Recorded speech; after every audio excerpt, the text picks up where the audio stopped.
Police यांचं मनोबल खच्चीकरण करण्याचं, पोलिसांचं मनोबल खच्चीकरण करण्याचं काम चालू आहे. अंतर्गत मला हेही माहिती आहे की पोलीस अधिकाऱ्यांनी प्रचंड विरोध केला या बदलीला, पण तरी देखील ही बदली करण्यात आली.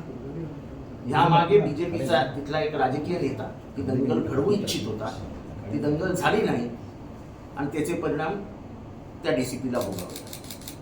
म्हणजे याचा अर्थ स्पष्ट आहे की या सरकारला काहीही करून दंगल पेटवायचे आणि पोलिसांना पुढे हत्यार म्हणून पाठवायचं. मी पोलिसांनाच विनंती करेन की तुम्ही हत्यार बनवू नका, यांना दंगल घडवायची आहे आणि निवडणूक जिंकण्याचा यत्किंचितही त्यांचा आता आधार राहिलेला नाही. त्यांना माहिती आहे प्रत्येक सर्वे त्यांच्या विरोधात जाते आणि असं जर करतील तर अजून सर्वे विरोधात जाते. कारण का हिंदू हा कधीच आक्रमक, हिंसा आवडणारा हा कधीच नव्हता. त्याच्यामुळे शांततेने तिथे जीवन चालू आहे. एकदा दंगल झाली 84 साली, त्याचे परिणाम आजपर्यंत तिथे भोगतायत लोक. दंगलीमध्ये जी भिंत उभी राहते ती पाडायला नंतर 20-20, 25-25 वर्ष लागते. समाजामध्ये जो विद्वेष प्रसरतो, समाजामधला जो आपलेपणा गायब होतो, तो येतच नाही परत. आणि त्यामुळे दुर्दैवी आहे की पोलीस खात्याला तुम्ही बळी करता, त्या DCPला बळी केला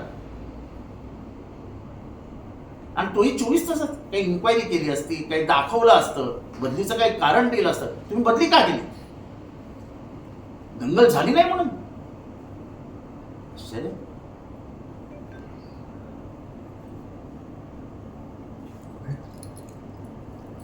सर, कांदळवन वाचवण्यासाठी 120 कोटीचं टेंडर सरकार काढते.